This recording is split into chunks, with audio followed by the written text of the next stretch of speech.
एक evil black dragon अचानक human territory में घुस आता है, लेकिन सिर्फ 3 मिनट के अंदर ही बॉर्डर डिफेंस सिस्टम उसे डिटेक्ट कर लेते हैं। 2 न्यूक्लियर वॉर हेड सीधा उस पर लॉक हो जाते हैं, बिल्कुल परफेक्ट एक्यूरेसी के साथ। जैसे ही लॉन्च ऑथराइज होने वाला होता है, ब्लैक ड्रैगन जल्दी से पैनिक में कहता है, हे रुको, होल्ड ऑन, मैं तुम लोगों में से ही हूँ। फिर वो अपना फुल नेम, आईडी नंबर और घर का एड्रेस तक बता देता है। कुछ टाइम पहले ही मैं एक दूसरी दुनिया में चला गया था और वहाँ जाकर मैं एक ब्लैक ड्रैगन बन गया। ब्लैक ड्रैगन जो कि हमारा मेन प्रोटैगनिस्ट है, वो कहता है शुरू में मैं बहुत एक्साइटेड था, मुझे लगा ये मेरा मोमेंट है, अब मेरी लाइफ चेंज होने वाली है। लेकिन ज्यादा वक्त नहीं लगा सब कुछ बिखरने में। मेन प्रोटैगनिस्ट कहता है मुझे अपने पहले वाले ड्रैगन की कोई मेमोरी नहीं मिली, कोई हिडन पावर, कोई टैलेंट, कुछ भी अवेकन नहीं हुआ। नई बॉडी, नई लाइफ फॉर्म उसे कम्प्लीटली तोड़ देती है। हमारा main character black dragon frustration में कहता है मुझे हंटिंग नहीं आती, ड्रैगन कॉम्बैट समझ नहीं आता और काफी टाइम तक मुझे उड़ना तक प्रॉपरली नहीं आता था। उसके लिए सर्वाइवल एक नाइटमेयर बन गया था। ब्लैक ड्रैगन कहता है ज्यादातर टाइम मैं हाइना या वल्चर की तरह दूसरों के शिकार से चुरा कर खाता था और फिर भी वो मेरे लिए काफी नहीं था, क्योंकि 160 टन का ड्रैगन उसे सेटिस्फाई होने के लिए कितना खाना चाहिए सोच भी नहीं सकते। बाद में ब्लैक ड्रैगन कहता है मैंने सोचा अपने जैसे दूसरे ड्रैगन्स को ढूंढूं, चाहे उनका एक लैके ही क्यों ना बनना पड़े। मैं रेडी था, मगर लैंग्वेज बैरियर की वजह से चाहे ड्रैगन्स हो या ह्यूमंस, जिस किसी से भी वो मिला सब ने बिना सोचे अटैक कर दिया। मेन कैरेक्टर ब्रोकन वॉइस में कहता है किसी ने मुझे एक्सप्लेन करने का चांस तक नहीं दिया। बार बार फेल होने के बाद मैं कम्प्लीटली होपलेस हो गया था। फिर एक दिन एक मर्चेंट करावान पहाड़ी रास्ते से गुजर रही थी। वो लोग किंगडम ऑफ एस्मिन के ट्रेडर्स थे और एक मिस्टीरियस कंट्री से डील करके वापस जा रहे थे। मेन कैरेक्टर की इंस्टिंक्ट सीधा उसे हिट करती है। वो कहता है मेरा प्लान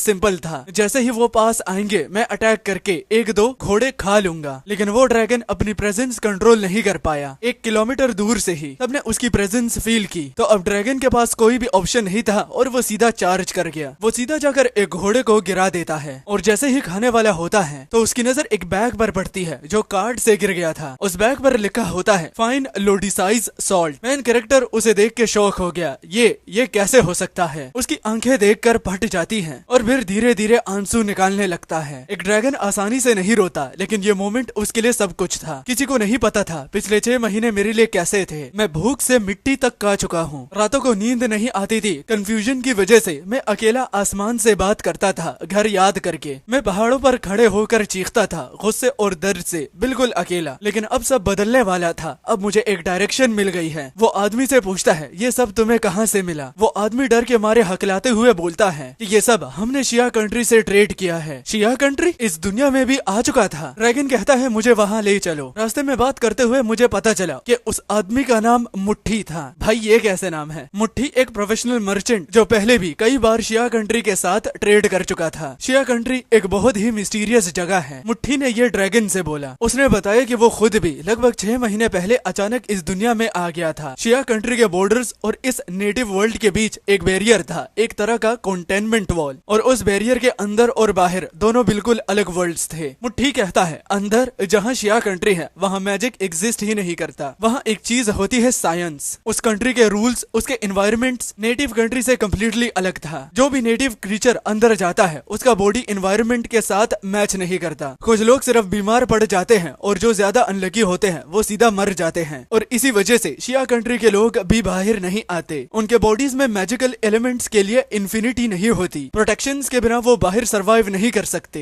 बैरियर ने दोनों वर्ल्ड्स को क्लियरली डिवाइड कर दिया था। हर वर्ल्ड अपने रूल्स पर चल रहा था और एक दूसरे में इंटरफेरेंस नहीं करता था। बहुत कम आउटसाइडर्स शिया कंट्री के अंदर तक पहुंच पाते हैं। मगर मुट्ठी ड्रैगन से कहता है कि एक बात याद रखना कि उन लोगों को बिल्कुल भी प्रोवोक मत करना, सिर्फ उनकी मिलिट्री पावर या टेक्नोलॉजी की वजह से नहीं, बल्कि इसलिए क्योंकि उनके पास एक अनलिमिटेड वेपन भी है जिसका नाम है पीस। ये सब सुन के मेरा दिल जोर से धड़कने लगा। मेन कैरेक्टर जो कि ड्रैगन है उम्मीद से भरी आवाज और इमोशन से कहता है क्या मेरा पूरा कंट्री भी यहाँ आ गया है, क्या मेरे पेरेंट्स भी यहाँ हैं? ये सोचकर मैंने अपने पंख और तेज हिलाना शुरू कर दिए। कई घंटों की फ्लाइट के बाद आखिरकार मुझे वो दिखा, एक मैसिव बैरियर वॉल जो जमीन से आसमान तक खड़ी थी। जैसे ही मैं उसके अंदर घुसा कुछ गलत लग रहा है। ड्रैगन के लिए सांस लेना मुश्किल हो गया, सर हल्का होने लगा, दिल बिना वजह तेज धड़कने लगा। मेरा बॉडी क्लियरली सिग्नल दे रहा था ये एनवायरमेंट ड्रैगन्स के लिए बिल्कुल अनसूटेबल है। लेकिन मैं इतनी दूर से आ गया हूँ, अब बिना कांटेक्ट किए वापस नहीं जाऊंगा। और फिर जैसे ही टेंशन राइज होना शुरू हो गई, कुछ ही देर में फाइटर जेट्स तेज आवाज के साथ मेरे पास से गुजरे और 2 मिसाइल्स सीधा मेरे सामने एक्सप्लोड हुए। डायरेक्ट हिट नहीं था, लेकिन मैसेज बिल्कुल क्लियर था कि रुक जाओ। फिर एक हेलीकॉप्टर आता है, उसका डोर ओपन होता है। ऑफिसर मेगाफोन से अथॉरिटी टोन के साथ कहने लगा, रुको ड्रैगन, तुमने इलीगली हमारे टेरिटरी में एंट्री की है, अपनी मूवमेंट तुरंत बंद करो और इंस्पेक्शन के लिए सबमिट करो, और रेजिस्टेंस तो बिल्कुल भी मत करना। ये शिया कंट्री है, एक सिविलाइज्ड और रीजनेबल नेशन। अगर तुम कोऑपरेट करोगे तो तुम्हारी सेफ्टी और राइट्स गारंटीड किए जाएंगे, अदरवाइज जो होगा उसके जिम्मेदार तुम खुद होगे। लिeutenant को ज्यादा फर्क नहीं पड़ रहा था कि ड्रैगन समझ रहा है या नहीं, बस प्रोसीजर फॉलो करना ज्यादा जरूरी था। अगर सुपरनेचुरल क्रीचर्स पर फोर्स यूज ऑर्डर करने का ना होता तो आर्मी अब तक फायर कर चुकी होती। लिeutenant को लग रहा था कि ड्रैगन उसकी बात इग्नोर कर रहा है, क्योंकि वो एक प्राउड क्रीचर था, कभी इजीली सबमिट नहीं करेगा। लेकिन जो हुआ वो किसी ने एक्सपेक्ट नहीं किया। जैसे ही ड्रैगन ने उन्हें देखा, वो बिल्कुल ऐसे रिएक्ट करता है जैसे उसने अपने लोगों को देख लिया हो। हमारा मेन प्रोटैगनिस्ट कहता है, हे शूट मत करो, मैं तुम लोगों में से ही हूँ। ये बहुत अजीब था, एक ड्रैगन शिया कंट्री की लैंग्वेज बोल रहा था और खुद को उनका ही कह रहा था। ऑफिसर कहता है, ड्रैगन मुझे समझ नहीं आ रहा, तुम क्या कहना चाहते हो, क्या तुम एक्सप्लेन कर सकते हो। मेन कैरेक्टर जो ड्रैगन था वो कहता है, मैं शिया कंट्री का एक नॉर्मल सिटीजन हूँ। कुछ टाइम पहले पता नहीं कैसे मैं इस फॉर्म में आ गया। बाद में मेन कैरेक्टर अपना नाम बताता है कि उसका नाम उमर है, वो 26 साल का है, आईडी नंबर 123456। मेरा एड्रेस 20 चिन रोड, हाकी डिस्ट्रिक्ट, यांगमिंग प्रोविंस में है। मेरे फादर वांग चिनपिंग और मेरी मदर पाचिया है। वो दोनों एक छोटी सी ग्रोसरी चलाते हैं। ये सुनकर ऑफिसर सच में शॉक हो गया। बैरियर के इफेक्ट की वजह से शिया कंट्री के बारे में बाहर के इंटेलिजेंट क्रीचर को बहुत कम नॉलेज होती थी, लेकिन ये ड्रैगन इतनी प्योरेस्ट डिटेल दे रहा था जैसे वो सच में उन्हीं का हो। इतनी डिटेल्ड इंफॉर्मेशन इतनी एक्यूरेटली देना कोई आसान बात नहीं थी। ऑफिसर शांत टोन में कहता है, मिस्टर वैंग जी शांत रहिए, मैं अभी किसी को भेजता हूँ वेरिफिकेशन के लिए। अगर सब कुछ सही निकला तो आपको कोई प्रॉब्लम नहीं दी जाएगी, तब तक अपनी सेफ्टी के लिए आप बैरियर के बाहर वापस चले जाएं। मगर मेन कैरेक्टर कहता है, सर मैं उड़ नहीं सकता, मैं बहुत वीक हो चुका हूँ, क्या आप मुझे खाने को कुछ दे सकते हैं, मैंने 5 दिन से कुछ भी नहीं खाया। ऑफिसर तुरंत से मान जाता है। कुछ देर के बाद लेफ्टिनेंट कर्नल लुई हान ने कॉल करके सारी इंफॉर्मेशन वेरीफाई करवाई और सब कुछ परफेक्टली मैच कर गया। थोड़ी ही देर में एक हेलीकॉप्टर आता है और उसके अंदर 4-5 टन बीफ होता है। जैसे ही ड्रैगन ने देखा तो वो कंट्रोल नहीं कर पाया, वो सीधा टूट पड़ता है और सब कुछ खा जाता है। उसका पेट भर तो गया था, लेकिन फिर भी वो उड़ नहीं पाया। मेन कैरेक्टर कहता है ये मीट अजीब लग रहा है, ड्राई और टफ, और बाद में वो कंफ्यूज्ड नजरों से लेफ्टिनेंट की ओर देखता है। लेफ्टिनेंट समझाता है, बैरियर के बाहर के एनिमल्स के बॉडी में मैजिकल एलिमेंट्स होता है, इसलिए उनका न्यूट्रिशन और टेस्ट दोनों बेटर होता है। तुम उस टेस्ट के आदत हो चुके हो, इसलिए यहाँ का मीट तुम्हें अजीब लग रहा है। एडिशनली लेफ्टिनेंट कहता है, चिंता मत करो, मैं अकेडमी ऑफ साइंस को कांटेक्ट कर लिया है, एक्सपर्ट्स आके तुम्हारे लिए सॉल्यूशन निकालेंगे। और मजीद कहता है, कुछ ब्लड टेस्ट होंगे, थोड़ी रिसर्च होगी, लेकिन तुम्हारी लाइफ को कोई डेंजर नहीं होगा। ड्रैगन एक्सेप्टेंस में सिर्फ अपना सिर हिला दिया। वो ऑलरेडी मेंटली रेडी था कि शिया कंट्री आने का मतलब है टेस्ट सब्जेक्ट बनना। मेन कैरेक्टर कहता है, वैसे भी ड्रैगन्स की रिजेनरेशन एबिलिटी स्ट्रॉन्ग होती है, अगर डाइसेक्ट भी करेंगे तो मैं हील हो जाऊंगा। सच कहूँ मुझे खुद देखना था मेरे ऑर्गन्स कैसे लगते हैं। कुछ घंटों के बाद रिसर्च टीम आ जाती है। उन्होंने ब्लड सैंपल लिया और एक छोटा रोबोट जो कि उनके साथ था वो उन्होंने मेन प्रोटैगनिस्ट के बॉडी के अंदर डाल दिया। ये प्रोसेस बिल्कुल कैप्सूल एंडोस्कोपी जैसा था, ताकि मेरे ऑर्गन्स और स्केलेटन का स्टडी हो सके। रोबोट को बाद में नेचुरली बॉडी से बाहर निकालना था, लेकिन मैंने गलती से ही उस रोबोट को ही डाइजेस्ट कर लिया, और शौक की बात उसका टेस्ट काफी अच्छा था और क्लियरली न्यूट्रिशंस भी। मैंने उन लोगों से कहा, क्या तुम लोग और रोबोट्स ला सकते हो खाने के लिए। ये बात सब लोगों को बहुत ज्यादा कंफ्यूज कर देती है। वहाँ एक डॉक्टर डिंग जो कि बहुत तेजी से सोच कर कहती है, शायद रोबोट में कोई ऐसा मटेरियल है जो ड्रैगन के बॉडी को चाहिए, वो और रोबोट्स बुलवाने ही वाला होता है, उसकी जरूरत नहीं। इस पर्सन का नाम यूजियान है और वो कहता है बैटरी से स्टार्ट करते हैं। अगर एक्सप्लेन इसे करूं तो ये यूजियान रिसर्च टीम की एक मेंबर है और वो पहली इंसान थी जिसने डिस्कवर किया था कि इलेक्ट्रिकल एनर्जी सुपरनेचुरल क्रिएचर को रिचार्ज कर सकती है। एक फ्लैशबैक टोन के साथ 5 महीने पहले का सीन दिखाया जाता है। शिया कंट्री ने एक लाइट एंजल को कैप्चर किया था। वो इतनी देर तक मैजिक से डिप्रीव रही कि कोमा में चली गई। डॉक्टर्स ने काफी ट्राई किया लेकिन कुछ काम नहीं आया। बस एक चीज काम की, वो चीज थी डिफिब्रिलेटर। जैसे उस चीज की वजह से हमारे मेन प्रोटैगनिस्ट का हार्ट रिएक्ट करता है तो उसी मोमेंट पर पता चलता है कि एनर्जी काफी नहीं थी। लॉजिकल टोन में यूजियान कहती है वोल्टेज बढ़ाओ। रिसर्च टीम ने उसकी बात मानी और बार बार शौक दिया और जब 2 लाख वोल्टेज तक पहुंची एंजल ने अपनी आंख खोल दी। इस बात को सुनकर जो हमारा ड्रैगन होता है वो शॉक होके बोला, एक एंजल जो मिथ का क्रीचर है उसे रिकवर होने के लिए प्लग इन होना पड़ता है? क्योंकि अगर ड्रैगन को याद हो कि ये एक फैंटेसी वर्ल्ड है, यहाँ सब कुछ नॉर्मल लॉजिक से अलग है, तो आखिर में ड्रैगन कहता है अगर ऐसा है तो ज्यादा सोचना बंद करो, सीधा केबल्स कनेक्ट करो। डॉक्टर डिंग तुरंत एग्रीड करता है और 2 इलेक्ट्रिकल केबल्स लाए जाते हैं और सीधा मेरे मुंह में डाल दिए जाते हैं।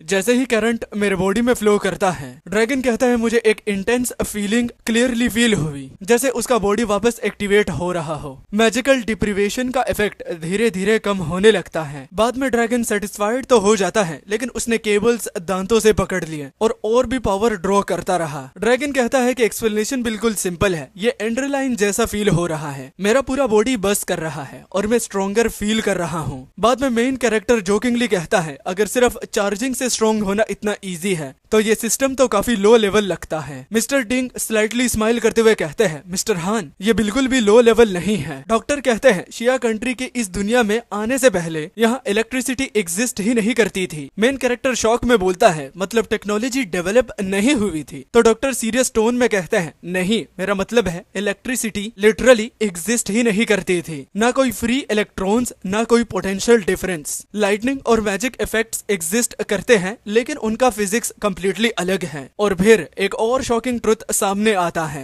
डॉक्टर लो टोन से कहते हैं बाहर का वर्ल्ड उतना सिंपल नहीं जितना लगता है। डॉक्टर कहते हैं कि माइक्रोस्कोपिक वर्ल्ड कंप्लीटली सील्ड है और स्काई के सन, मून, स्टार्स वो एक्चुअल सेलेस्टियल बॉडीज नहीं है, वो एनर्जी मासेज है। और डॉक्टर एक और डिस्टर्बिंग ट्रुथ के साथ कहता है ये पूरा वर्ल्ड एक लाइफ स्टॉक फार्म की तरह फंक्शन करता है और इस वर्ल्ड के इनहेबिटेंट्स सब बस लाइफ स्टॉक है जो किसी और के कंट्रोल में है, जो बस एक दिन स्लॉटर होने के लिए वेट कर रहे हैं ताकि उन्हें कंट्रोल करना इजी हो जाए। एमसी कहता है समझ गया, इसलिए वो नहीं चाहते कि उनका लाइफ स्टॉक ज्यादा स्मार्ट हो जाए। फिर एमसी बोला तो इसका मतलब इलेक्ट्रिसिटी सिर्फ हमारी दुनिया की चीज है। डॉक्टर कहता है एग्जैक्टली, लेकिन मिस्टर हान इलेक्ट्रिसिटी उतनी ओपी नहीं है जितनी तुम सोच रहे हो। मजीद डॉक्टर एक्सप्लेन करते हैं ये तुम्हें स्ट्रॉन्ग नहीं बना रहे, बस तुम्हारी एनर्जी को फास्ट रिपेलिश कर रहे हैं। अभी जो जा रहा है वो पावर नहीं है, तुम बस अपनी ओरिजिनल पीक स्टेट पे वापस आ रहे हो। मतलब इस बात का ये था कि वो स्ट्रॉन्ग नहीं हो रहा था, वो सिर्फ नॉर्मल हो रहा था। बाद में डॉक्टर पोलाइट टोन से कहते हैं वैसे मिस्टर हांग रात काफी हो गई है, क्या तुम हमारे रिसर्च फैसिलिटी चलोगे? और फिर अगला दिन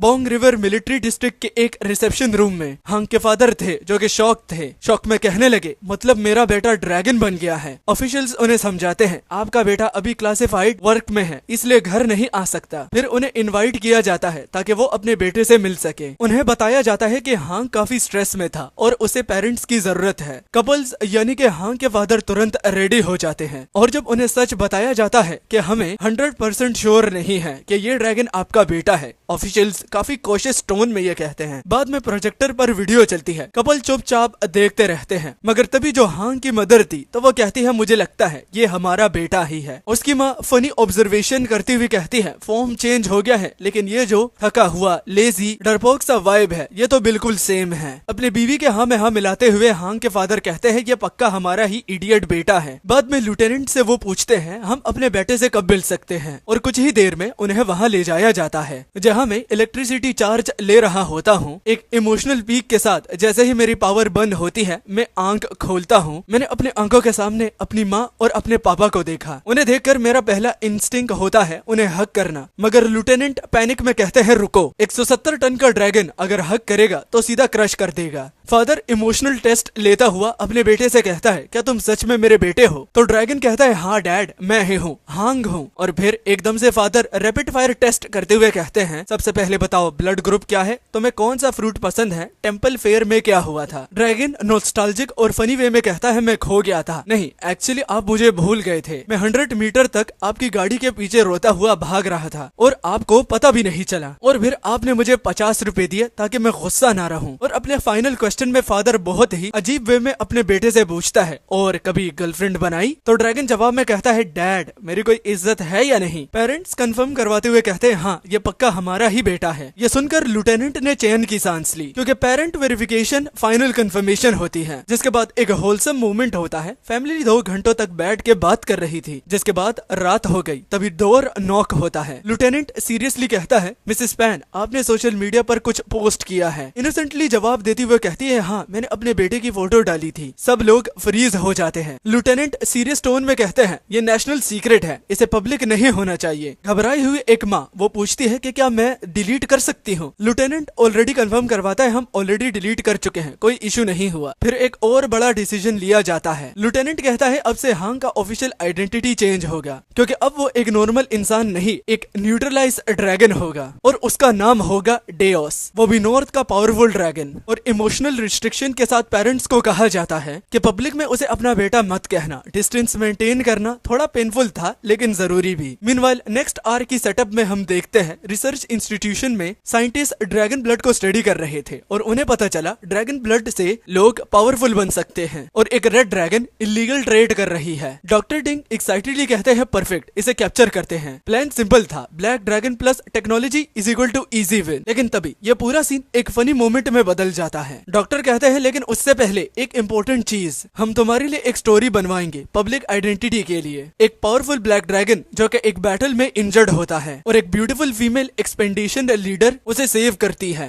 मेन कैरेक्टर कहता है, रुको रुको, ये स्टोरी थोड़ी ज्यादा फिल्मी नहीं हो रही? और वो कहता है, क्या अब आप लव स्टोरी भी डालने वाले हो? डॉक्टर डिंग कॉन्फिडेंटली कहते हैं, लोगों को पसंद आएगी, लोग बिलीव भी करेंगे। डॉक्टर डिंग एक फनी कमेंट पास करता है, तुम्हें जियाओ कंट्री का दामाद बना दिया जाएगा और उसके बाद पब्लिक सपोर्ट ऑटोमेटिकली मिल जाएगी। हेल्पलेस हमारा मेन कैरेक्टर कहता है, ठीक, लेकिन याद रखना मेरी एक्टिंग बहुत ज्यादा वीक है। मगर डॉक्टर कहते हैं, तुम्हें एक्टिंग की कोई जरूरत नहीं, बस थोड़ा एरोगेंट और आलूफ रहना। एमसी जैसे रियलाइजेशन में कहता है, मुझे लग रहा है तुम लोग मेरी शादी फिक्स कर रहे हो। तो एक स्ट्रेट फेस के साथ डॉक्टर डिंग कहते हैं, गलत नहीं सोच रहे, हम तुम्हें एक गर्लफ्रेंड दिलवा रहे हैं जिसके पास किसी चीज की कमी नहीं होगी, बिल्कुल तुम्हारी टाइप की होगी, लेकिन ड्रैगन फॉर्म में। और एक फाइनल ट्विस्ट के साथ सिर्फ इमोशनल स्टेबिलिटी के लिए नहीं, बल्कि ये भी देखना है कि ड्रैगन और ह्यूमंस के बीच रिप्रोडक्शन पॉसिबल है या नहीं। भाई ये एंडिंग तो बहुत क्रेजी है, comedy plus science plus romance plus dark world सब एक साथ। और देखते हैं क्या होता है। एक स्लाइटली ऑकवर्ड टोन से गवर्नमेंट ने सीधा बोल दिया है और डॉक्टर कहते हैं, हम स्पेसिफिकली तुम्हारे थ्रू ये स्टडी करना चाहते हैं। एक फुल ग्रोन ड्रैगन जिसके लिए स्टेट गर्लफ्रेंड अरेंज करेगी तो उनके बच्चे कैसे होंगे? एमसी अनकंफर्टेबली कहता है, मुझे ये सब थोड़ा गलत लग रहा है भाइयों, क्योंकि अभी तक मुझे ये भी नहीं पता कि मैं ह्यूमन फॉर्म में कैसे वापस आऊं और तुम लोग मुझे रिलेशनशिप में डाल रहे हो। एमसी एक सरकास्टिक टोन के साथ कहता है, 100 टन के बॉडी के साथ डेट करना थोड़ा तुम्हें अनरीजनेबल नहीं लग रहा क्या? भाई उसको मैं मार डालूंगा और तुम्हें अच्छे से पता है कि मैं किस चीज के बारे में बात कर रहा हूँ कि वो लड़की मेरे साथ डेट करने पर मारी जाएगी। कॉन्फिडेंट स्माइल के साथ डॉक्टर कहते हैं, उसकी टेंशन मत लो मिस्टर हांग, हमने ऑलरेडी सॉल्यूशन ढूंढ लिया है। वो रेड ड्रैगन जो इलीगल ड्रैगन ब्लड बेच रही थी, उसके पास ह्यूमन फॉर्म लेने की एबिलिटी है और वो ऑलरेडी यूज कर चुकी है, वो भी कई बार। डॉक्टर कोल्ड टोन से कहते हैं, प्लान ये नहीं है, प्लान और भी सिंपल था, उसे जिंदा पकड़ना है, ये क्रूरटी नहीं थी, क्योंकि उस रेड ड्रैगन ने बहुत डैमेज किया है, मर्चेंट से पैसा लूट रही है, क्रिमिनल्स के साथ मिलकर काम कर रही है, स्टेट सीक्रेट्स तक वो चुरा रही है, मतलब वो ऑलरेडी टारगेट थी। एमसी कहता है, मैं तो एक व्हाइट ड्रैगन से भी प्रॉपरली फाइट नहीं कर पाया, रेड ड्रैगन से कैसे लड़ूंगा? डॉक्टर कॉन्फिडेंस बूस्ट करते हुए कहते हैं, ब्लैक ड्रैगन सबसे पावरफुल होते हैं, क्लोज कॉम्बैट फाइटर्स होते हैं और तुम्हें अकेला लड़ना नहीं पड़ेगा, मिलिट्री फुल सपोर्ट देगी, fighter jets, ground forces full coordination के साथ। एक रेड ड्रैगन मैनेजेबल है। एक इनर थॉट के साथ मैं सोचने लगता हूँ, पहले मैं अकेला था, अब मैं अपने घर में हूँ, मुझे खाना मिल रहा है, रेस्ट मिल रहा है और लोग मुझ पर ट्रस्ट भी कर रहे हैं। इतना सब कुछ देखने के बाद एमसी कहता है, उस मोमेंट मेरी आंखों में कॉन्फिडेंस आ गया और मैंने बोला, ठीक है मैं रेड ड्रैगन का सामना करूंगा, लेकिन उससे पहले मुझे प्रैक्टिस चाहिए क्योंकि मेरा कॉम्बैट एक्सपीरियंस ऑलमोस्ट 0 है। डॉक्टर कंफर्म करवाते, एग्जैक्टली हमने ये भी सोच लिया था और एक स्ट्रेटेजी के साथ मैप खोला जाता है। डॉक्टर कहते हैं, पहला टारगेट 100 किलोमीटर नॉर्थ ईस्ट एक लेवल 5 का चिमीरा है, सेकंड टारगेट 120 किलोमीटर वेस्ट एक फीनिक्स लेवल 6 है, I mean 6 है, और फाइनल डेस्टिनेशन के साथ 200 किलोमीटर नॉर्थ में एक फ्लेम ड्रैगन लेवल 7 का। लेवल 7 को सुनकर टेंशन बढ़ जाती है और वो कहता है, लेवल 7 ये तो 100 टन के बराबर डिस्ट्रक्शन करता है, तुम लोग मुझसे क्या एक्सपेक्ट कर रहे हो?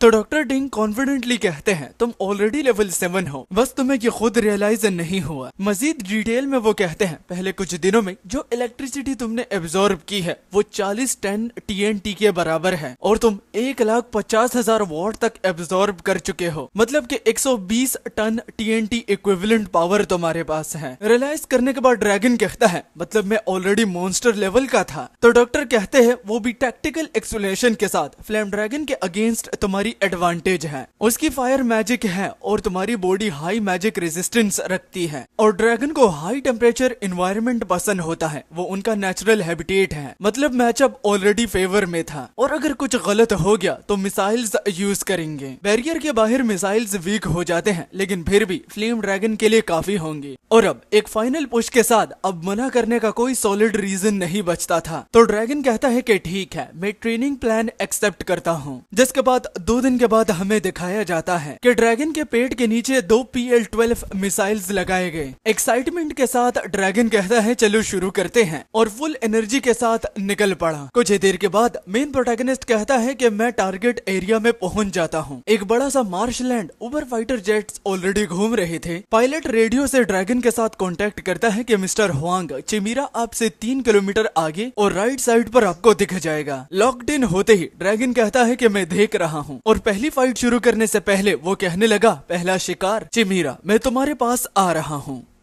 और पूछता है कि अगर कोई और कंसर्न है, और अगर नहीं है तो मैं अटैक करता हूँ। दूसरी तरफ चिमीरा बिल्कुल अलर्ट हो चुकी थी। 2 दिन से फाइटर जेट्स उसके एरिया के ऊपर घूम रहे थे, जैसे कोई उसका एरिया स्काउट कर रहा हो। उसके लिए वो जेट्स बिल्कुल एनोइंग मच्छर जैसे थे, जो कि बार बार उसका दिमाग खराब कर रहे हो। मगर उसका यही टॉर्चर अब खत्म होने वाला था। आसमान से एक मैसिव ब्लैक ड्रैगन उसकी तरफ आ रहा था। उसकी प्रेजेंस इतनी स्ट्रॉन्ग थी कि हवा भी भारी लग रही थी। 1 किलोमीटर दूर से ही चिमीरा के अंदर से डर उठता है। वो कुछ सेकंड्स के लिए फ्रीज हो गई, और जब वो रिएक्ट करती है, मैंने अपने क्लॉज से उसे सीधा दबा दिया। ड्रैगन कहता है कि मेरे एक हिट से उसका गेम ओवर हो गया, और खुद शॉक होकर कहता है बस इतनी जल्दी खत्म भी हो गया। मिसाइल्स यूज करने की जरूरत तक नहीं पड़ी, और अंडरवेल्म होते हुए वो कहने लगा, मैं तो सिर्फ उसे नॉकआउट किया था, ये तो काफी वीक निकला। पायलट की तरफ से ड्रैगन को सुनने को मिलता है कि मिस्टर हांग, हम रिकमेंड करते हैं कि आप बेस वापस आएं। नेक्स्ट टारगेट 200 किलोमीटर दूर है, फाइटर सपोर्ट्स लिमिटेड होगा, और डॉक्टर डिंग चाहते हैं कि आप चिमीरा को साथ ले आएं रिसर्च के लिए। मैंने एक लंबी सी सांस ली, चिमीरा को दांतों से मैंने पकड़ा और वापस मुड़ गया। बेस पर लैंड करते ही इम्पेशेंटली ड्रैगन कहता है चलो चलो नेक्स्ट टारगेट बताओ। डॉक्टर डिंग इंटरप्शन करते हुए कहते हैं कि 1 मिनट मिस्टर हांग, और एक सीरियस टोन के साथ वो कहने लगे, फीनिक्स के साथ फाइट में लीथल फोर्स अवॉइड करना, क्योंकि फीनिक्स एक रेयर स्पीसीज थी। उनकी टोटल पॉपुलेशन 50 से भी कम हो सकती है। हम उन्हें प्रोटेक्ट करना चाहते हैं। ड्रैगन कहता है कि ठीक है। सिर्फ 6 महीनों में इंसानों ने यहाँ पर वाइल्ड लाइफ प्रोटेक्शन लॉ भी बना लिए, और यही साइन होता है एक ग्रेट नेशन का, जो कि अपने साथ लोगों को भी जिंदा रखना चाहता है। अब नेक्स्ट बैटल फीनिक्स का नेक्स्ट एक मैसिव फ्लेम ट्रीपर था, और वो चिमीरा से ज्यादा अलर्ट थी। 10 किलोमीटर दूर से ही उसने डिटेक्ट कर लिया था, वो भी हमारे ड्रैगन को, और पहले अटैक भी उसने ही किया। ड्रैगन कहता है मैंने तुरंत दोनों मिसाइल्स फायर किए। मिसाइल्स मिस हो गए, लेकिन फीनिक्स पूरा गुस्सा हो गया, और बाद में उसने फायर बॉल्स की बैराज चला दी। शॉकिंगली ड्रैगन कहता है मुझे मल्टीपल हिट्स लगे, एक तो मैंने सीधा मुंह से ही निकल लिया, मगर फिर भी इतने अटैक्स करने के बाद भी मुझे कुछ भी फर्क नहीं पड़ा। अपने टारगेट फीनिक्स के साथ मैं भी शॉक हो गया, और रियलाइज करने के बाद मैंने कहा मैं तो कुछ ज्यादा ही अपनी स्ट्रेंथ को अंडर एस्टिमेट कर रहा था। इस बार मैंने अपनी फुल प्रेजेंस रिलीज की और सीधा चार्ज किया, लेकिन फीनिक्स फास्ट थी और रेंज अटैक्स उसकी स्ट्रेंथ। फाइट बिल्कुल वन साइडेड लग रही थी, लेकिन ये सब एक प्लान का पार्ट था, जिसमें प्रेशर और फ्रस्ट्रेशन यूज करना पड़ रहा था, और यही चीज ट्रिगर करता है ब्लैक ड्रैगन ब्लड लाइन की असली पावर को। ड्रैगन कहता है मुझे चोट लग रही थी, मगर मैं स्लो नहीं हो रहा था, उल्टा मैं और जिंदा फील कर रहा था। और फिर ह्यूमन सोल और ड्रैगन बॉडी फाइनली एक परफेक्ट सिंक में आ गया। ड्रैगन डीप वॉइस से कहता है मैं एक सॉवरन हूँ। उसने रिट्रीट करने की कोशिश तो की,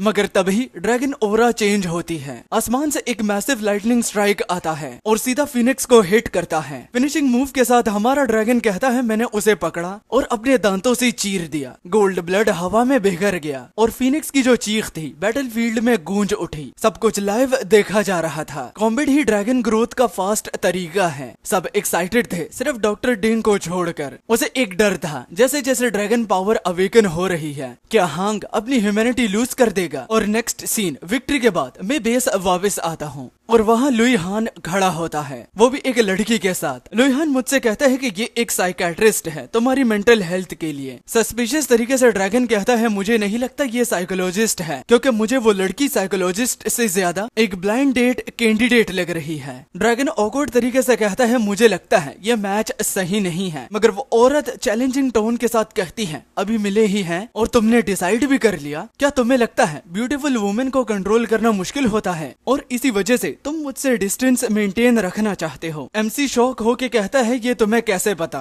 लड़की हल्की सी मुस्कुराती है और कॉन्फिडेंटली कहती है कि मिस्टर हांग मैं आपका पूरा फाइल स्टडी किया है, आप थोड़े मेल चॉविनिस्ट टाइप के लगते हो। और टीज करती हुई वो कहती है और ड्रैगन बनने के बाद ये टेंडेंसी और स्ट्रॉन्ग हो गई है। यह सुनकर ड्रैगन थोड़ी देर के लिए चुप हो गया और एक साइड ग्लैंस लुई हान को देकर कहता है वो भी अंदर ही अंदर समझे ये लड़की मेरे लिए बिल्कुल ठीक नहीं है, लेवल बहुत हाई है, मैं जीत नहीं सकता। गेयोंग काम और प्रोफेशनल तरीके से कहती है प्लीज मिसअंडरस्टैंड मत करिए, मैं पहले आपकी साइकोलॉजिस्ट हूँ और बाद में आपकी मैच कैंडिडेट हूँ। यह सुनकर मैं थोड़ा सा सोचता हूँ और बाद में मैंने कहा ठीक है, जेंटलमैन होने के नाते तुम्हें मैं 3 मिनट देता हूँ। गेयोंग नोटबुक निकालती है और कहने लगी अभी साइकोलॉजी और साइकोलॉजिकली आपका इंटरेस्ट ह्यूमन वुमेन में कम हो गया है। मैंने ठीक कहा ना? ये सुनकर मैंने अपनी टेल हिलाई, काफी देर तक चुप रहा और फिर ऑनेस्टली मैंने जवाब दिया सच बोलूं तो आपने बिल्कुल ठीक कहा। पहले मुझे नॉर्मल तरह से ब्यूटीफुल गर्ल्स पसंद थी, लेकिन अब मैंने एक एंजल देखी, परफेक्ट फ्लॉलेस, फिर भी मुझे कुछ फील नहीं हुआ।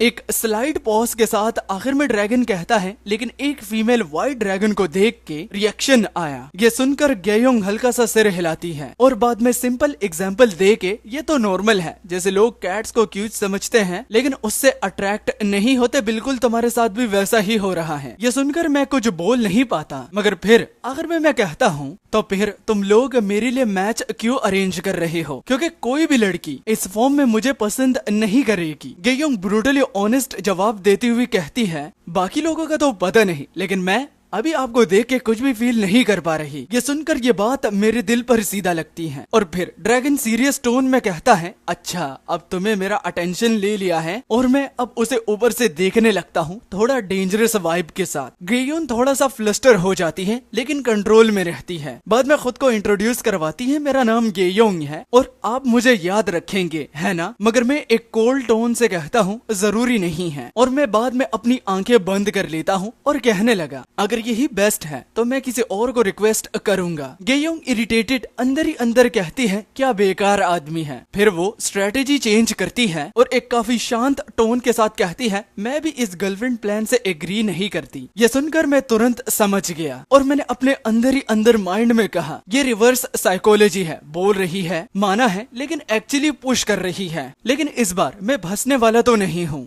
गेयोंग सीरियस डिस्कशन के साथ कहने लगी ये जो रोमांस वाला प्लान है, ड्रैगन ह्यूमन से प्यार करता है, ये एक फ्लॉड है। वो एग्जाम्पल करती है हम लोगों को ये क्यूट लगेगा लेकिन दूसरी रेसेस को नहीं लगेगा। ये बात लॉजिकल भी थी, ड्रैगन सोचेंगे इसे ब्रेन वॉश किया गया है और हमारी कंट्री से वो और डरने लगेंगे। यह सुनकर मैं तुरंत एग्रीड कर लेता हूँ और कहता हूँ बिल्कुल सही कहा। लुई हान भी सीरियस हो जाता है और लुई हान कहता है इसमें बात है, मैं डॉक्टर डिंग के साथ बात करता हूँ और वो तुरंत चला जाता है। जिसके बाद गेयोंग तुरंत मुस्कुराती है और मैं एज अ मेन कैरेक्टर कहता हूँ अगर ये प्लान गलत है तो तुम्हारे पास बेटर आइडिया है। तो गेयोन कॉन्फिडेंटली कहती है ऑफ कोर्स और एक बिल्डअप के साथ वो अपना नया कॉन्सेप्ट बताती है। ड्रैगन प्यार के लिए नहीं नॉलेज के लिए अट्रैक्ट होता है। वो साइंस देखता है, बिग बैंग, फिजिक्स, टेक्नोलॉजी और रियलाइज करता है पुरानी दुनिया बैकवर्ड है। फिर वो डिसाइड करता है सिस्टम चेंज करेगा और रिवोल्यूशन लाएगा और तुम एक रिवोल्यूशनरी ड्रैगन बन जाओगे। ड्रैगन इम्प्रेस होकर कहता है ये हुई ना बात। मैं क्लैप करने लगता हूँ क्योंकि ये स्टोरी सॉलिड है, प्रीवियस वाली तो एम्बैरेसिंग थी। जिसके बाद प्लान अप्रूव हो जाता है। अगले ही दिन शूटिंग स्टार्ट, न्यूज ब्रॉडकास्ट होती है। न्यूज में बताया जाता है एक ब्लैक ड्रैगन ने इलीगली एंट्री की, वार्निंग्स इग्नोर की, इसलिए उसे शूट डाउन किया गया। और एक एक्सप्लोजन के साथ जैसे ही न्यूज आई इंटरनेट फट गया, हर जगह ही डिबेट। सभी लोग यही सोच रहे थे ड्रैगन के साथ क्या हुआ, ड्रैगन ब्लड सेफ है या नहीं, गवर्नमेंट क्या प्लान कर रही है।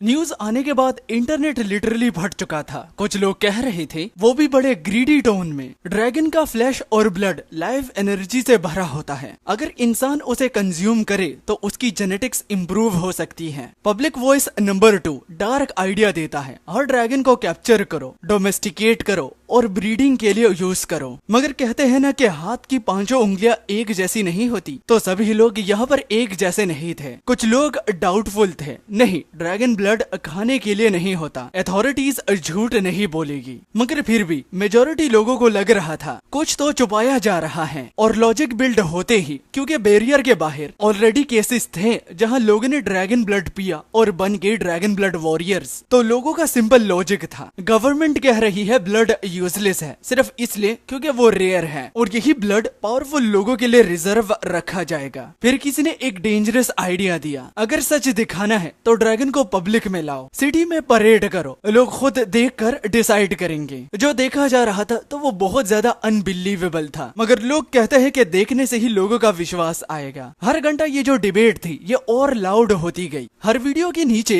एक डिमांड, ड्रैगन को बाहर लाओ। ये ट्रेंड इतना ज्यादा बड़ा हो गया कि ये कंट्रोल से बाहर जा रहा था। जिसके बाद सीन शिफ्ट होता है साउदर्न वेस्ट बॉर्डर के पास एक साइलेंट हिल साइड पर एक सीक्रेट डील चल रही थी। ये एक ट्रेडिंग थी, लेकिन बहुत ज्यादा नर्वस तरीके से हो रही थी, क्योंकि सामने थी मिस रेड 50 पाउंड गोल्ड पर लीटर जो कि उन्होंने लगाया था। ये प्राइस बहुत ज्यादा है। ट्रेडर्स कहते हैं गोल्ड ऑलरेडी स्ट्रिक्ट कंट्रोल में है, इतना मूव करना इजी नहीं है। तो वो जो मिस रेड थी तो वो कोल्ड तरीके से कहती है, मुझे फर्क नहीं पड़ता, अगर एक्सक्यूजेस और बहाने मराने हैं तो वो अपने पास रखो, मुझे सिर्फ सोने से मतलब है तो मुझे गोल्ड ला कर दो। मिस रेड का एटीट्यूड क्लियर था, नो कॉम्प्रोमाइज, डिस्काउंट नहीं मिलेगा लाडले, मियाओ, कॉप कॉप कॉप कॉप कॉप। जिसके बाद मिस रेड शार्प टोन में कहती है, और मुझे अंडरएस्टिमेट भी मत करो, तुम लोग इतना बड़ा ऑपरेशन बिना बैकिंग के नहीं कर सकते। Miss red directly bold move से कहती है, मैं डायरेक्टली शिया अथॉरिटीज के पास जाऊंगी, उनके पास तो 1000 टन गोल्ड है। ये सुनकर ट्रेडर्स शॉक हो गए। ट्रेडर्स कॉशियसली मिस रेड को कहते हैं, अगर तुम उनके पास गई तो क्या तुम्हें डर नहीं है कि वो तुम्हें यूज करेंगे? तो एक सैवेज रिप्लाई के साथ मिस रेड कहती है, तुम लोग भी तो रिस्क ले रहे हो, फिर मुझसे ये सवाल क्यों पूछ रहे हो? ये सुनकर रूम एकदम से साइलेंट हो गया। सबको पता था वो ग्रीड की वजह से ही यहाँ है। ये रेड ड्रैगन नॉर्मल नहीं थी, वो ह्यूमंस के बीच काफी टाइम रह चुकी है, इसलिए उसमें लॉजिक और निगोशिएशन स्किल्स थी, और इसी ही वजह से उसे मैनिपुलेट करना इम्पॉसिबल था। उन्होंने ऑलरेडी प्राइस 100 से 50 तक लाई थी, वो भी बहुत मुश्किल से। तो यहाँ ट्रेडर्स की एक न्यू डिमांड आती है कि अगर तुम ड्रैगन ब्लड का एलेक्सर फॉर्मूला भी दे दो तो हम डील एक्सेप्ट करेंगे। इससे टेंशन का माहौल हो जाता है। ये सुनते ही एटमॉस्फेयर हैवी हो गया। रेड ड्रैगन सीरियस टोन में कहती है, फॉर्मूला चाहिए तुम्हें? ये कोई नॉर्मल चीज नहीं है, ड्रैगन ब्लड एलेक्सर ये एक एंशिएंट टेक्निक है जो ह्यूमंस को ड्रैगन जैसी पावर देती है। और बाद में रेड ड्रैगन डीप मीनिंग के साथ कहती है, ये ड्रैगन गॉड का गिफ्ट भी है और साथ में ये पनिशमेंट भी है। अगर मैं तुम्हें ये एलेक्सर दे दूं जो कि तुम लोगों को चाहिए, तो तुम बाकी ड्रैगन्स का शिकार करोगे। मैं अपनी रेस की ट्रेडर नहीं बनूंगी। मगर एक स्लाइड पॉज के साथ ड्रैगन ग्रीडी ट्विस्ट लाकर कहती है, जब तक तुम ज्यादा पे ना करो। वो ट्रेडर्स एकदम से स्टन्ड रह गए और उन्होंने कहा, कितना चाहिए? तो उन पर ये बॉम्ब गिराती हुई रेड ड्रैगन कहती है, 100 टन गोल्ड। ये सुनकर ट्रेडर फ्रस्ट्रेटेड होकर कहते हैं, ये तो लूट है। मगर रेड ड्रैगन कहती है, एक्चुअली ये सस्ता है। वो लॉजिक से होकर जवाब देती है, इस फॉर्मूला से तुम्हारी कंट्री स्ट्रॉन्गेस्ट बन सकती है। अगर तुम 100 टन गोल्ड पर एग्री नहीं करते हो और आर्ग्यू कर रहे हो तो अनफॉर्चुनेटली डील इम्पॉसिबल लग रही है। अब ट्रेडर हेल्पलेस हो गए। उन्होंने कहा, हम डिफेक्टर्स हैं, इतना गोल्ड ला नहीं सकते। मगर ट्रुथ को एक्सपोज करती हुई रेड ड्रैगन कहती है, तो अपने मास्टर से लाओ। मुझे पता है तुम लोग सीक्रेटली शिया सिस्टम से कनेक्टेड हो, क्योंकि अगर शिया चाहे तो तुम सबको कब का रोक चुके होती। ये सुनकर ट्रेडर्स सब लोग ज्यादा शॉक हो गए। उसे रियलाइज हुआ ये ड्रैगन सिर्फ पावरफुल नहीं, स्मार्ट भी है, और स्मार्ट लेवल इतना है कि डेंजरस है। वो रेड ड्रैगन काफी शांत बट पावरफुल टोन से कहती है, समझो मेरी बात को, तुम्हारे लोग वेल्थी हैं और तुम्हारी शिया सिविलाइजेशन इस दुनिया के सबसे पावरफुल फॉरेन फोर्स है। और एक सीरियस टोन के साथ वो एडिशनली कहती है, इवन जो इस दुनिया के डीएटीज हैं वो भी तुम्हारे अराइवल से परेशान हैं, उनकी नींद मानो उड़ चुकी है, वो भी तुम लोगों के आने के बाद। रेड ड्रैगन की बात सीधा दिल पर लगती है। रेड ड्रैगन कहती है, मैं अकेली ट्रैवल करती हूँ, और हर थ्रेट को केयरफुली एनालाइज करती हूँ। शिया पे स्पेशल फोकस देना बिल्कुल नेचुरल है। इस बात से ट्रेडर समझ गया ये कोई नॉर्मल डील नहीं है। वो कॉशियस होते हुए मिस रेड से कहता है, मिस रेड, ये रिक्वेस्ट मेरी अथॉरिटी से बाहर है, मुझे ऊपर वालों से पूछना पड़ेगा। जिसके रिस्पॉन्स में वो स्ट्रिक्टली कहती है, ठीक है, लेकिन सिर्फ एक बंदा जाएगा। 4 घंटे देता हूँ, सनसेट से पहले आंसर चाहिए और एक वार्निंग के साथ, वरना बाकी के 2 को मैं मार दूंगी। और ये कहती हुई उनकी डार्क टोन भी थी और इस बार वो मजाक नहीं कर रही थी। जिसके बाद टाइम पॉज और प्लस बैक स्टोरी। 2 घंटे के बाद हम देखते हैं ट्रेडर नंबर 2 जो था तो वो वरीड था। वो कहता है सिर्फ 3 घंटे बचे हैं, ओल्ड जैंग वापस आ पाएगा? तो ट्रेडर 1 कॉन्फिडेंटली कहता है, आएगा। वो अपने दिए हुए अल्फाजों से कभी भी नहीं मुकरेगा। ये ओल्ड जैंग ये पहले एक एक्स रिच किड हुआ करता था। इसके पास कनेक्शन से दिमाग था, रिस्क लेने की हिम्मत भी है। एक फ्लैशबैक के साथ हम देखते हैं जब वर्ल्ड चेंज हुआ था। नॉर्मल लोग शॉक में थे, लेकिन कुछ लोग ऑलरेडी प्लान बना रहे थे। ओल्ड जैंग ने 100 लोगों का ग्रुप बनाया, 6 महीने में 10,000 मेंबर्स, मिलियंस इनडायरेक्टली कनेक्टेड। उसने एक ह्यूज अंडरग्राउंड नेटवर्क बनाया जिसमें बिजनेस प्लस गवर्नमेंट दोनों में लिंक्स थे उसके पास। अगर गवर्नमेंट कंट्रोल ना करती, मिलियंस लोग बैरियर के बाहर चले जाते। सिर्फ एंट्री फी 1 पाउंड गोल्ड पर पर्सन, 1 मिलियन लोग 500 टन गोल्ड। इससे जो कंट्री था वो कोलैप्स हो सकता था। जिसके बाद रेड ड्रैगन अनएक्सपेक्टेडली शांत तरीके से कहती है, रिलैक्स, अगर वो वापस नहीं भी आया मैं तुम्हें नहीं मारूंगी। ये सुनकर दोनों ट्रेडर्स जो थे वो शॉक हो गए। रेड ड्रैगन ने यहाँ पर दिमाग का खेल खेला है। वो पूछती है, सबसे वैल्यूएबल चीज क्या होती है? रेड ड्रैगन कहती है, टैलेंट। लोग सबसे इम्पोर्टेंट रिसोर्सेज होते हैं। तुम लोगों में हिम्मत है, जजमेंट है, तुम्हें मारना वेस्ट होगा। जिसके बाद रेड ड्रैगन ऑफर करती है, मैं तुम्हें अपना सर्वेंट बनाऊंगी। रेड ड्रैगन ये सिर्फ थ्रेट नहीं दे रही थी, वो एक्चुअली उन्हें रिक्रूट कर रही थी। जिसके बाद रेड ड्रैगन एक डीप रिस्पेक्ट टोन के साथ कहती है, मुझे ना तुम लोग पसंद हो, और अगर तुम्हारी सिविलाइजेशन की बात की जाए और भी ज्यादा। फिर वो एक शॉकिंग बात बोलती है, शिया सिर्फ एक कंट्री नहीं है, ये एक टेरिफाइंग सिविलाइजेशन है जो नेशन बन के एक्ट कर रही है। आउटवर्डली बहुत काम, हार्मलेस, लेकिन अंदर से एक्सपेंशन प्लस मॉन्स्टर्स का एसिमिलेशन। एडिशनली वो कहती है, मैं 1000 साल पुरानी ड्रैगन हूँ, फिर भी जब मैं शिया कंट्री की तरफ देखती हूँ मुझे उसकी ओर कुछ खींचता है। ये फीलिंग मुझे शिया कंट्री के साथ बहुत अट्रैक्ट करती है। ये लाइन जो कि रेड ड्रैगन ने बोली है ये बहुत हैवी लाइन थी। तुम्हारी सिविलाइजेशन छोटी है, लेकिन जो उसकी डेप्थ है हम ड्रैगन से भी ज्यादा हैं। जिसके बाद वो असली प्रॉब्लम बताती है, हमारी दुनिया डार्क है, सफोकेटिंग है, गॉड्स सब कंट्रोल करते हैं। और एक उम्मीद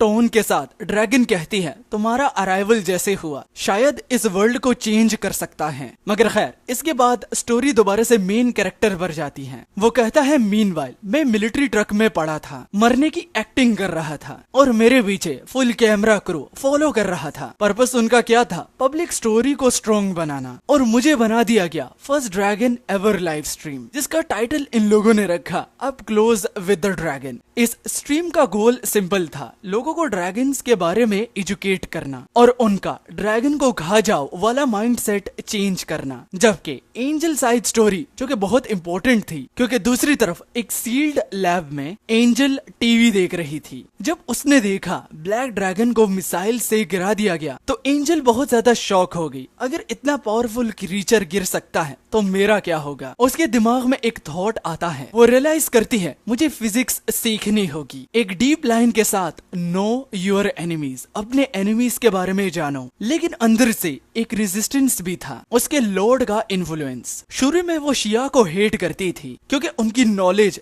टेक्नोलॉजी, कल्चर सब कुछ अलग था। लेकिन धीरे धीरे वो चेंज होने लगी। ट्रांसफॉर्मेशन के साथ बुक्स, इलेक्ट्रिसिटी, नॉलेज सब एंजल को रीशेप कर रहे थे। और अब तो उसकी जो फेथ थी तो वो क्रैक हो रही थी। वो खुद को कन्विंस करती है ये सब शिया की गलती है। चलो back to the dragon life. कुछ दिन के बाद रिसर्च फैसिलिटी में लाइफ इजी थी, रूटीन सिंपल, थोड़ा फिल्मिंग, बाकी फ्री टाइम। मेन कैरेक्टर जो कि हमारा ड्रैगन है वो चिल मारता हुआ कहता है, जब मन करता चार्जिंग करता, बाकी टाइम बस आराम। लेकिन एक चीज थी जो सबसे ज्यादा इम्पोर्टेंट बन गई, गाओयिंग। वो रोज आती थी और मेरे साथ बात करती थी। वो कहती थी कि ये साइकोलॉजिकल काउंसलिंग है, लेकिन जो वो करती थी वो बिल्कुल नॉर्मल लगता था। कुछ सीन्स में हम देखते हैं न्यूज दिखाना, फोरम्स स्क्रॉल करना, मूवीज और शोज देखना। इससे मेन कैरेक्टर कंफ्यूज्ड, ये काउंसलिंग लगती ही नहीं है। और गेयोंग ये सब कुछ हमारे ड्रैगन को इसलिए दिखा रही थी, तो उसके पास एक सॉफ्ट एक्सप्लेनेशन भी थी कि ये सब इसलिए है ताकि तुम सोसाइटी से कट ऑफ ना हो जाओ। गेयोंग का प्लान सिंपल था, माइंड को एक्टिव ही रखना और तुम्हारा ह्यूमन वर्ल्ड से कनेक्शन बना रहे। ये सुनकर हमारे ड्रैगन को ये बात अजीब तो लगी, लेकिन जो उसकी बात थी उसमें दम था और गलत भी नहीं लगी थी। ड्रैगन इमोशनल तरीके से कहता है, 6 महीने से मैं अकेला था, तो वापस नॉर्मल दुनिया से कनेक्ट होना बुरा नहीं था। जिसके बाद सीन ग्रुप चैट पर जाता है, real life reality check. Dragon कहता है, उस रात गाओयिंग से कहा मेरा अकाउंट लॉग इन करो, और मैंने अपने ग्रुप चैट में मैसेज भेजा। मेन कैरेक्टर मैसेज भेजता है, बॉयज मैं वापस आ गया, मिस किया।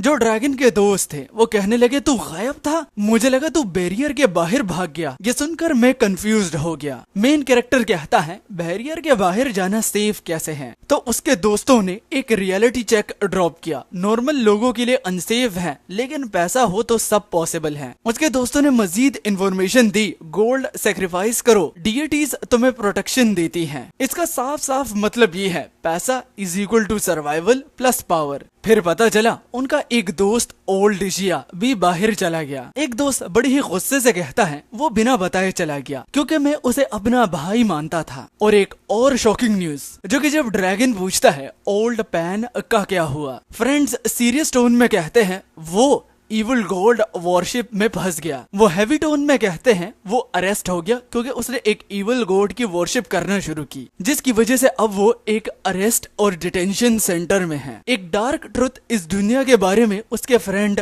ड्रॉप करते हैं। ओल्ड पैन एक एजुकेटेड बंदा था, एस्ट्रोनॉमी पसंद करता था, लेकिन प्रॉब्लम ये थी कि इस दुनिया में स्टार्स नॉर्मल नहीं हैं, वो एक्चुअली अननोन एनर्जी एंटिटीज हैं और टेलीस्कोप से उन्हें देखना तुम्हें करप्ट कर सकता है। ओल्ड पैन का ग्रुप एक इवल गॉड के इन्फ्लुएंस में आ गया और फिर ऑनलाइन फॉलोवर्स रिक्रूट करने लगा, सब पकड़े गए। ये सुनकर मुझे बहुत हैवी फील हुआ क्योंकि मेरे छोटे से फ्रेंड सर्कल में ही इतना चेंज आ गया था, तो पूरी सोसाइटी कितनी चेंज हुई होगी। इसके बाद झूठ प्लस रियलिटी। एक दोस्त बोला तू 6 महीनों से कहा था, तो ड्रैगन सीधा झूठ और तेजी से कहता है, मैं कैटफिश हो गया था, कोल माइन में फंस गया था, मैं ज्यादा एक्सप्लेन नहीं कर सकता, सीक्रेट था। मगर वो उसको एक फ्रेया स्कैम सीन बताकर कहता है। जिसके बाद चैट खत्म होने के बाद एक फ्रेंड रिक्वेस्ट आई, गाओयिंग ने बिना सोचे रिजेक्ट कर दिया, जिससे ड्रैगन एनॉयड होकर बोला, अरे पहले मुझसे पूछ तो लेती। मगर गाओयिंग ने प्रैक्टिकल जवाब दिया, स्कैमर है। उसने मैसेज किया था, फेक मैसेज में लिखा था, मैं फ्रेया लव गॉडिस की डिवोटेड हूँ, चलो ब्लेसिंग्स लेते हैं और इटर्नल पार्टनर्स बन जाते हैं। गाओयिंग क्लियर लॉजिक के साथ जवाब देती है, फ्रेया एक नेटिव डीएटी है, उसकी पावर्स शिया तक नहीं आ सकती, जिससे ये एक बात को इंडिकेट करती है जो भी ऐसे मैसेजेस भेजता है वो स्कैमर्स होते हैं। ये सुनकर मैं फुली कन्विंस नहीं था। सस्पिशियस बढ़ते हुए मेन कैरेक्टर कहता है, या फिर तुम नहीं चाहती कोई मुझे ले जाए? तो गाओयिंग ने तुरंत प्रूफ दिखाया, इंटरनेट पे सेम स्कैम का सीन। इसके बाद एक बड़ा आइडिया आया। एमसी कहता है, फिर मैंने एक इंटरेस्टिंग चीज सोची, अगर फ्रेया को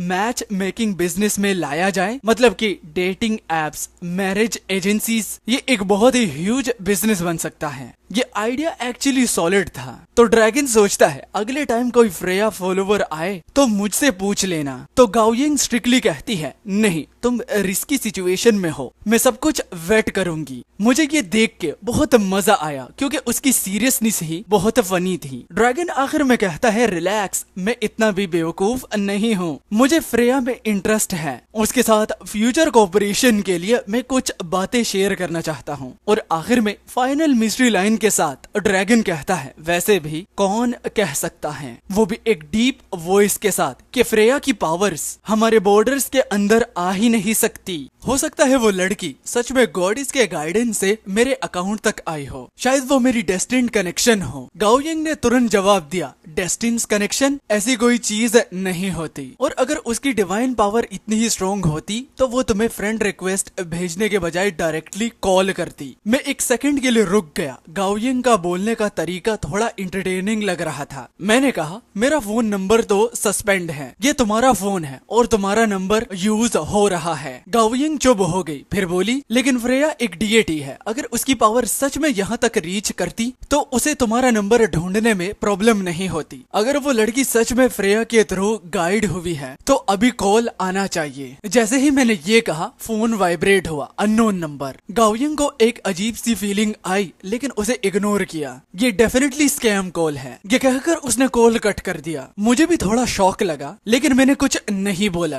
कुछ सेकंड्स बाद फिर कॉल आया, फिर एक और जब वो फोन बंद करने वाली थी मैंने बोला पिक करो, अवॉइड करने से प्रॉब्लम सॉल्व नहीं होती, तुम साइकोलॉजिस्ट हो, तुम्हें तो इसकी अच्छे से समझ आनी चाहिए। गाओयिंग ने खुद को स्टेडी किया और कॉल उठाया। हेलो कौन? दूसरी साइड एक लड़की की आवाज आई, हल्की सी हेसिटेंट। हाय, क्या मैं हांग से बात कर सकती हूँ? गाओयिंग बोली यहाँ कोई हांग नहीं है, शायद तो तुमने रॉन्ग नंबर डायल किया है। लड़की तुरंत बोली इम्पॉसिबल, ये नंबर मुझे अभी अभी डीएटी ने दिया है, मुझे कहा गया था कि इससे हांग से कांटेक्ट करो। गाओयिंग का एक्सप्रेशन चेंज हो गया, उसने टेक्नीशियन को सिग्नल दिया और टाइम गेन करने लगी। फ्रेया, तुम गॉडेस ऑफ लव की फॉलोवर हो? लड़की बोली फॉलोवर से भी ज्यादा, मैं उनकी पर्सनल अपॉइंटेड होली मेडन हूँ। बाद में लड़की बोली ताकि हम दोनों उनका ब्लेसिंग रिसीव करें। फ्रेया ने कहा है कि हांग उसका होली सन है और मेरा डेस्टिन्ड पार्टनर है, जितनी जल्दी हम मिल जाएंगे उतना बेटर। गाओयिंग ने पूछा लेकिन फ्रेया की पावर तो शिया कंट्री के अंदर काम नहीं करती, तुमने कैसे किया? लड़की बोली गोल्ड से, मैं स्पेशली बैरियर के बाहर गई और 100 पाउंड गोल्ड सेक्रीफाइस किया। गाओयिंग भी शॉक हो गई, इतना गोल्ड बाहर ले जाना ऑलरेडी इलीगल था। फिर उसने कहा तुम्हें पता है ना ये सब इलीगल है। लड़की बोली पता है, इसलिए मुझे जल्दी हांग तक पहुंचना है ताकि हम भाग सके। गाओयिंग लिटरली स्पीचलेस हो गई। फिर उसने कॉमली पूछा सिंस तुम फ्रेया की लॉयल मेडन हो तुम्हें उनके बारे में काफी नॉलेज होगी। वो लड़की बोली ऑफ कोर्स, तो हमारी। गाओयिंग ने पूछा फिर बताओ वो अपने फॉलोवर्स के मैचेस कैसे डिसाइड करती है, बिग डेटा से या किसी और मेथड से? लड़की कंफ्यूज हो गई और बोला क्या मतलब? तो गाओयिंग बोली सोचो इतने मिलियंस फॉलोवर्स होंगे, क्या वो कोई डेटाबेस मेंटेन करती है, एल्गोरिथम चलाती है मैचिंग के लिए? लड़की गुस्से में आ गई, तुम फ्रेया का मजाक उड़ा रही हो, मैं उन्हें कंप्लेन करूंगी, वो तुम्हें कर्ज करेगी कि तुम्हें कभी पार्टनर नहीं मिलेगा। गाओयिंग सरकास्टिकली बोली वाओ कितनी स्केरी बात है, और ये है तुम्हारी होली मेडन इतनी पेटी बातें करती है। लड़की खुद को कंट्रोल करते हुए बोली मुझे अपना काम याद रखना है, प्लीज मुझे हांग से बात करने दो। गाओयिंग रिफ्यूज करने वाली थी, फिर उसने मेरी तरफ देखा, मैंने मना कर दिया, मुझे एक्चुअली क्यूरियोसिटी थी फ्रेया का सिस्टम कैसे काम करता है, क्या वो लोगों के माइंड मैनिपुलेट करती है या रैंडमली पेयरिंग करती है? मुझे लगने लगा कि शायद वो उतनी ट्रस्ट वर्दी नहीं है जितनी लोग सोचते हैं। गाओयिंग खुश हो गई और बोली सॉरी हांग यहाँ नहीं है, रॉन्ग नंबर। लेकिन वो कॉल कट नहीं कर रही थी क्योंकि टीम लोकेशन को ट्रेस कर रही थी। लड़की बोली इम्पॉसिबल, मैंने आंखें बंद करके डायल किया था, गॉडेस ने गाइड किया था, तुम बस एक बुरी औरत हो जो मुझे हांग तक नहीं पहुंचने देना चाहती। गाओयिंग उसके रिप्लाई का जवाब देती है आंखें बंद करके डायल करना रिलायबल कैसे हो सकता है? लड़की बोली तुम नहीं समझोगी, मैंने आंखें इसलिए बंद की ताकि मैं गॉडेस का गाइडेंस फील कर सकूं। बेसिकली उन्होंने ही मेरा नंबर डायल करवाया। ये सुन के सब सीरियस हो गए, शायद फ्रेया की पावर सच में बैरियर के अंदर आ रही थी। फिर लड़की बोली हांग को फोन दो वरना कॉन्सिक्वेंसेस होंगे। गाओयिंग बोली नहीं दूंगी क्योंकि वो मेरा बॉयफ्रेंड है।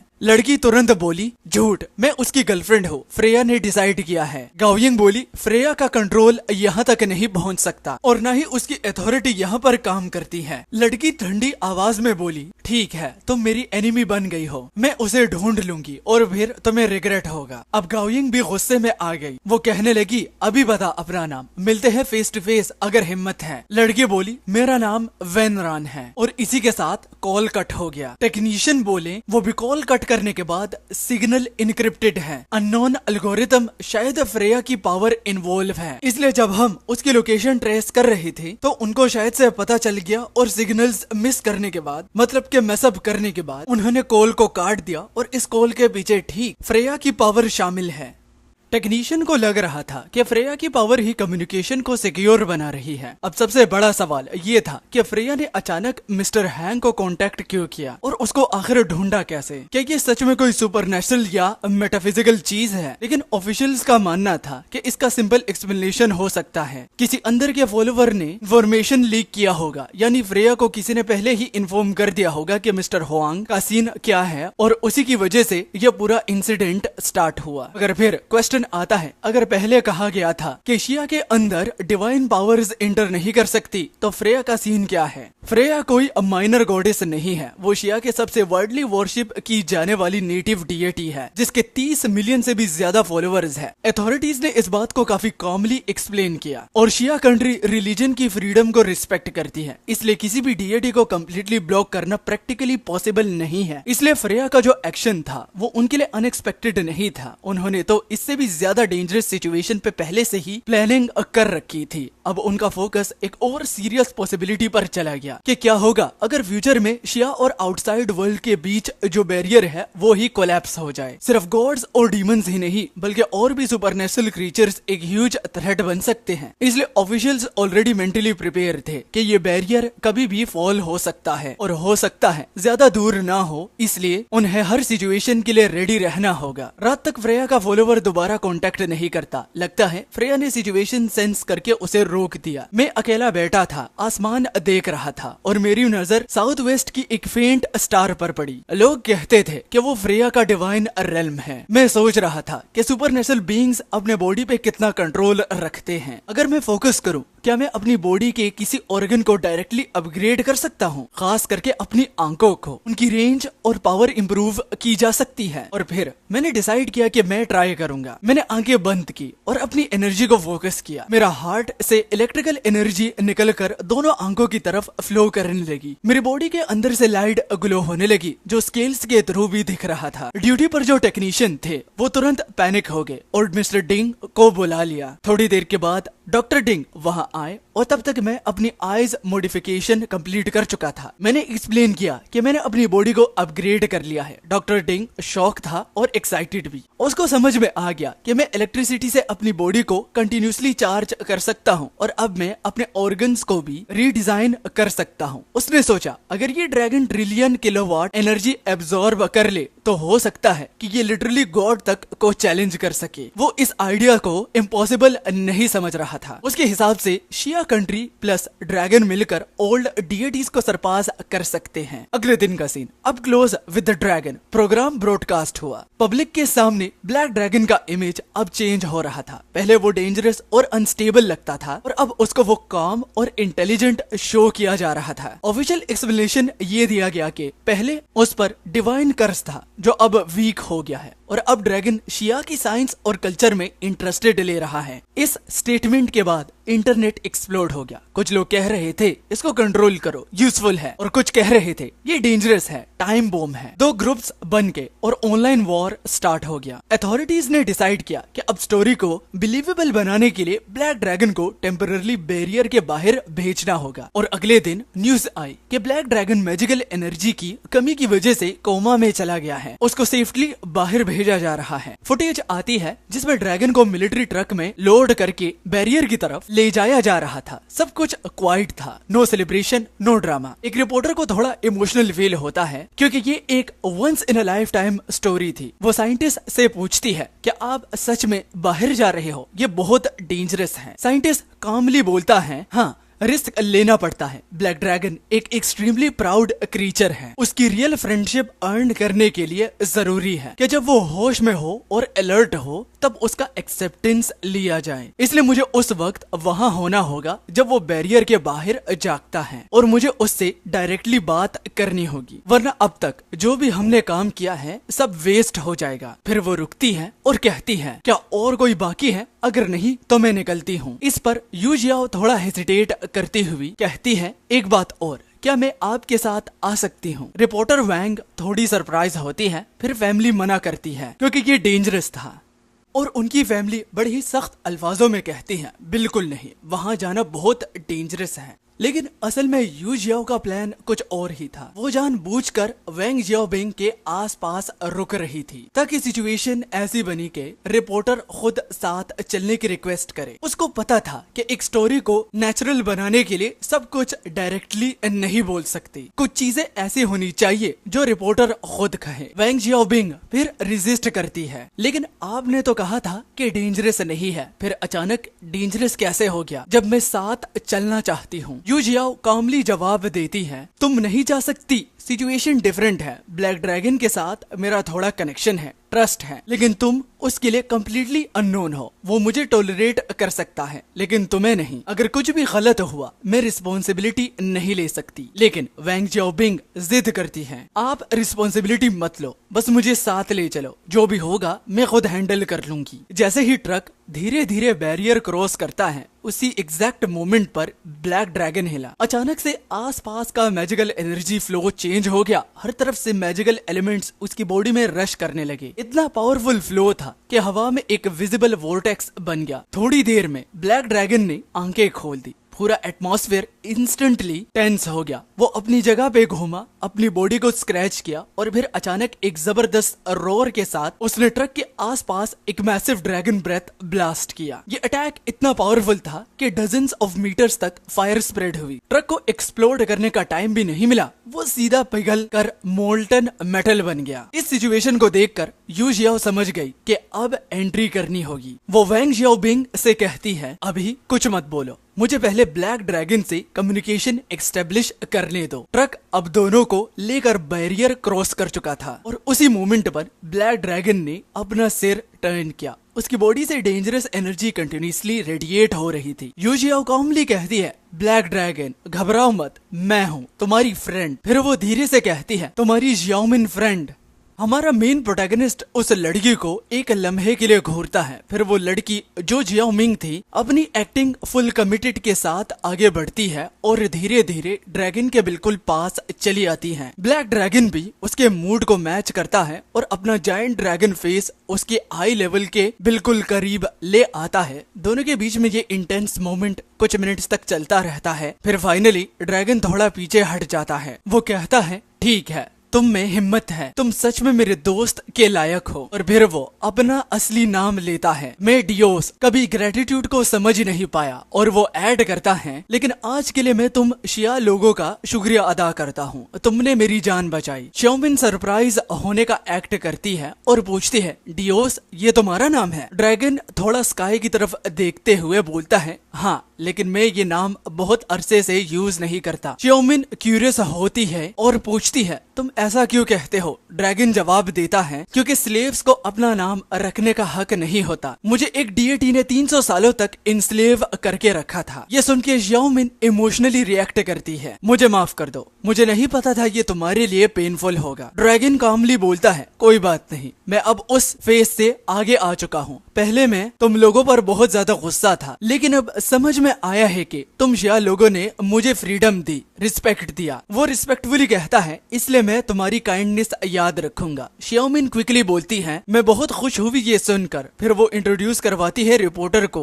ये रिपोर्टर वैंग जियाओमिंग है, ये तुम्हारा इंटरव्यू लेना चाहती है। ड्रैगन उसको देखता है और कहता है, ठीक है, शिया एक अच्छा नेशन है, इसलिए मैं रिस्पेक्ट करता हूँ। रिपोर्टर पोलाइटली पूछती है, हम सब तुम्हारी ऑर्गन्स के बारे में जानना चाहते हैं, तुम अपने बारे में बता सकते हो? ड्रैगन कॉमली बोलता है, मैं एक ब्लैक ड्रैगन हूँ, नॉर्दर्न रीजन से, 300 साल की एज है मेरी। और फिर ऐड करता है, उन 300 सालों में मैं ज्यादातर कैप्टिविटी में था, मुझे एक गॉड ने इम्प्रेजन किया हुआ था। रिपोर्टर क्लेरिफाई करती है, तो डियोस तुम्हारे नाम का पार्ट है? ड्रैगन एक्सप्लेन करता है, ड्रैगन कल्चर में ट्रू नेम एक जेनोलॉजी होती है, अगर मैं पूरा नाम बोलूं तो 15 मिनट लग जाएंगे। और अंदर से वो एडमिट करता है, एक्चुअली मुझे अपना फुल ड्रैगन नेम याद ही नहीं है, मैंने वो सब बस कवर करने के लिए बोला था।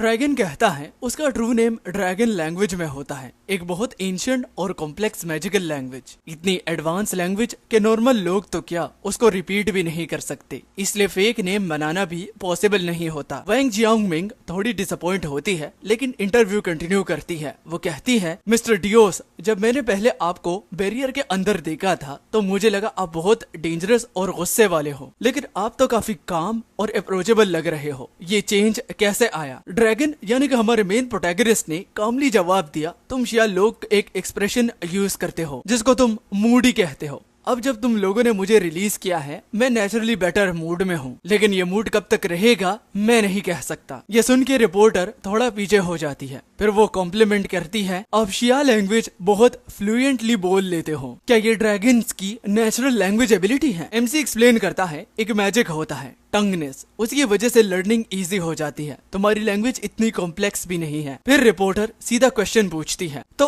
आपके पहले का जो बिहेवियर था सब एक्टिंग था, क्या आप हमें ऑब्जर्व कर रहे थे? ड्रैगन जवाब देता है, पार्शियली हाँ, कर्स अभी फुली रिमूव नहीं हुआ था इसलिए इमोशंस अनस्टेबल थे, लेकिन हाँ मैं ऑब्जर्व भी कर रहा था और एक्टिंग भी कर रहा था। फिर रिपोर्टर पूछती है, आप शिया कंट्री के बारे में क्या सोचते हो? ड्रैगन सीरियस हो जाता है, मैग्निफिसेंट, पावरफुल और एक गोर्जियस कंट्री। वो वार्निंग देता है, तुम्हारा अराइवल इस वर्ल्ड में एक मैसिव अबहेल लाएगा। और वो सच बोलता है, शिया लोग फिजिकली वीक हैं और ज्यादातर किसी बिलीफ सिस्टम से कनेक्टेड नहीं है, जबकि तुम लोग डीएटीज के बीच रहते हो। ये डेंजरस सिचुएशन है। रिपोर्टर पूछती है, तो हमें क्या बिलीव करना चाहिए? ड्रैगन सिंपल से जवाब देता है, बस चुप हो जाता है और कहता है, मैं इसका जवाब नहीं दूंगा। फिर वो स्काई की तरफ देखता है और बोलता है, मुझे जाना है। रिपोर्टर और क्वेश्चन पूछना चाहती है लेकिन खुद को वो रोक लेती है। तब जियांगमिंग भागकर आती है और कहती है, डियोस, मैं तुम्हारे लिए गिफ्ट लाई हूँ। वो बताती है, मुझे पता है तुम बुक्स पसंद करते हो, इसलिए मैं अर्थ सिविलाइजेशन की 100 ऑफ क्लासिक बुक्स लाई हूँ। ड्रैगन पोलाइटली नोट करता है, थॉटफुल, थैंक यू। फिर जियांगमिन एक स्पेशल बुक निकालती है, मैं तुम्हें एक बुक रिकमेंड करती हूँ, कैपिटल। ये सीन इंटेंशनली स्टोरी का इम्पोर्टेंट टर्निंग पॉइंट था, जहाँ ड्रैगन को रिवोल्यूशन का आइडिया समझ आना था और स्टोरी का डायरेक्शन चेंज होना था, लेकिन अचानक सब कुछ बिगड़ जाता है। ड्रैगन की आंखें शार्पली कॉन्ट्रैक्ट करती है, उसे एक डेंजरस फीलिंग आती है, वो रिएक्ट भी नहीं कर पाता और इंस्टेंटली एक पावरफुल ब्रेथ अटैक छोड़ देता है। शाओमिन उस ब्लास्ट से दूर गिर जाती है और उसी एग्जैक्ट मोमेंट पर सूरज जो सनसेट के बिल्कुल करीब था, एक वॉयलेट ब्राइट फ्लैश के साथ एक्सप्लोड जैसे लाइट रिलीज करता है और वो लाइट एग्जैक्टली उस जगह हिट करती है जहां जियांगमिन खड़ी थी। नरेशन के हिसाब से ये डिवाइन पनिशमेंट था, जैसे किसी हायर पावर ने इंटरफेरेंस किया हो। इसी के साथ पार्ट खत्म होता है। वीडियो पसंद आए वीडियो को लाइक कर देना, चैनल पर नए हो तो सब्सक्राइब कर देना। We are almost 100K। Thank you, love you guys, bye bye, खुदा हाफिज, सायोनारा, शुभकामनाएं, बाय।